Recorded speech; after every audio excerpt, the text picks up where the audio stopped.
Bonjour, cette petite vidéo est destinée à présenter les différentes étapes d'une autopalpation des seins efficace. Cette démarche s'inscrit dans le cadre d'Octobre Rose. Tout le monde médical et paramédical essaye de sensibiliser la population féminine à la prévention, au dépistage et aux problèmes du cancer du sein.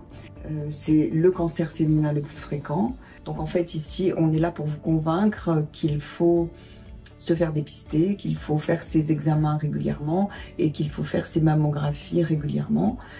Pour une femme non ménopausée, on commence les mammographies à partir de 40 ans, tous les 2 ans. Et puis à partir de 50 ans, c'est le dépistage organisé. Toutes les femmes de 50 à 74 ans reçoivent une invitation à aller pratiquer leur mammographie. Le but du dépistage, c'est de trouver une petite tumeur du sein avant qu'elle ne soit clinique, c'est-à-dire avant qu'elle ne soit palpable ou visible. Alors que l'autopalpation, ça a l'ambition de découvrir une tumeur clinique, symptomatique, puisqu'il nous faut des signes. L'autopalpation s'adresse donc à toutes les femmes jeunes et les femmes plus âgées. Toutes les femmes doivent pratiquer une autopalpation de leur sein 1 fois par mois. Il ne faut pas se dire qu'on ne sait pas le faire ou qu'on ne peut pas le faire. On peut le faire sans peur. Il faut le faire quand vous sortez de votre gynécologue, de chez votre gynécologue ou de chez votre radiologue qui vient de vous dire que votre échographie, votre mammographie, votre examen clinique est bon et qu'il n'a rien détecté dans vos seins. Ce soir-là et tous les autres soirs de la semaine, vous allez vous palper les seins pour reconnaître votre référentiel. Ce qui est important, c'est que vous sachiez comment est votre sein à vous, qui ne ressemble pas au sein de la voisine.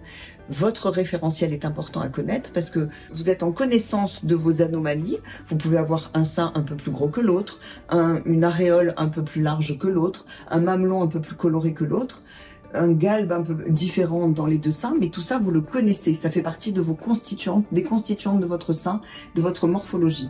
Et ce que vous traquez, c'est bien entendu la modification.